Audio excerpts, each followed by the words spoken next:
In this lesson, we're going to continue discussing styles.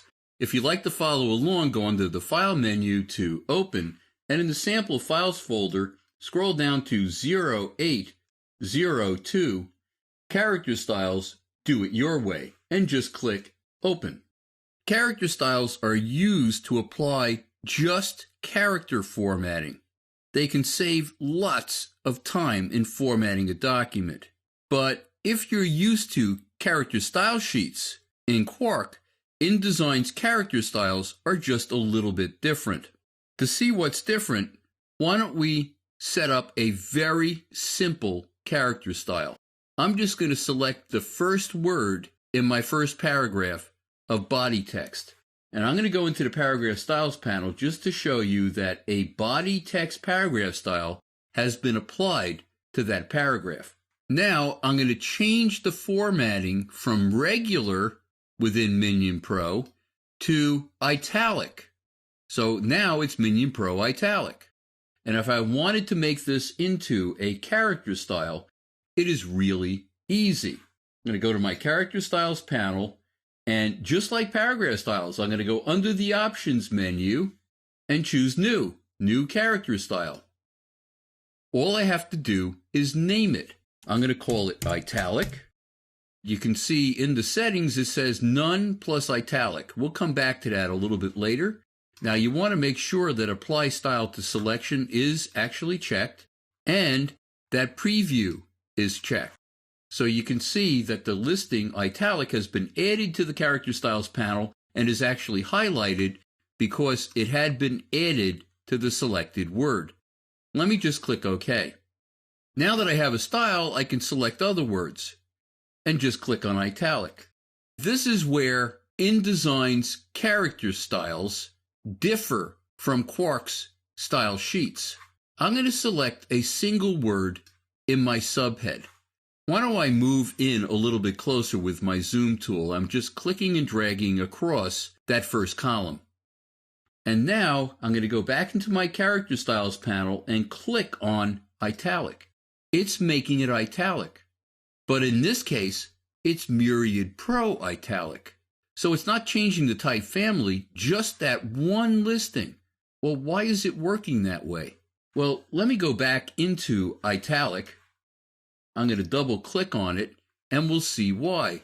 You remember earlier I said style settings are none plus italic.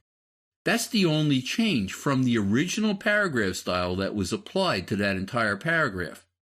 So let me go through the settings. I'm going to go to basic character formats and you can see everything's blank except for font style italic.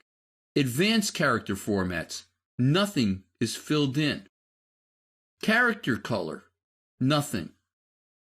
There's nothing that's been checked in open type features. Nothing changed in underline options or strike through options. The only thing that has been changed from the original paragraph formatting is it was made italic. I call these the one-setting wonders of character styles. It will change only what is part of the style. You can do some pretty amazing things with it, but a word of caution.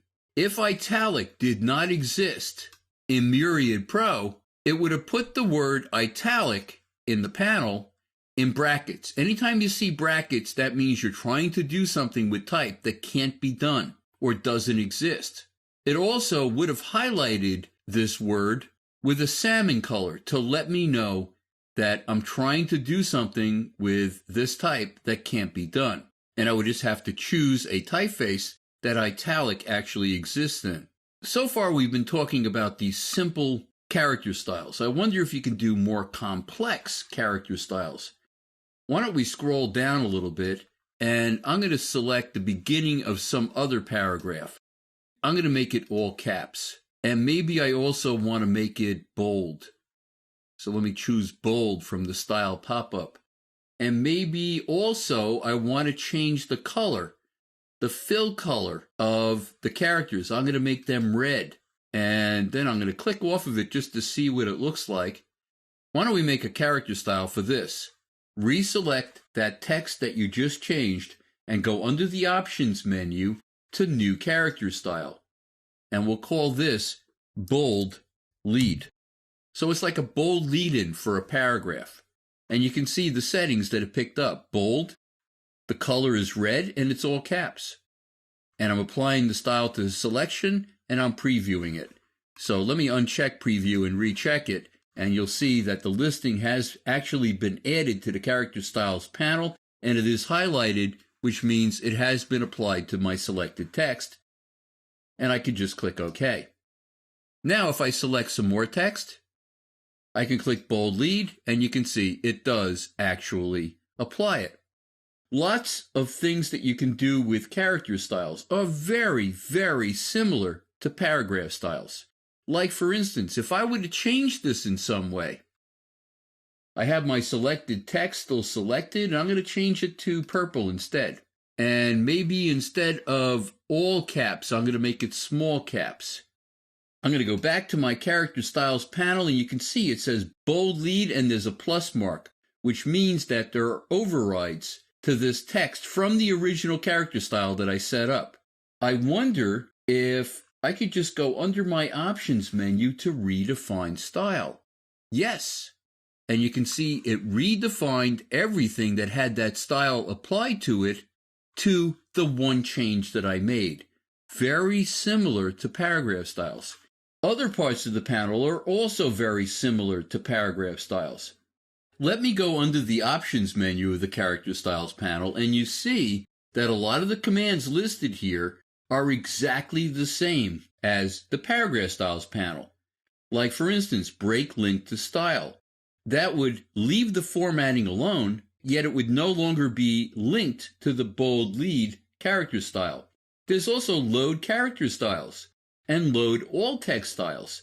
So if I wanted to load all of my styles from some other document where they exist already, I could do it right here. There's also a select all unused. So if for some reason I had styles that were not being used in this document, I could select them and then simply click the trash, and it would get rid of all of those selected unused styles.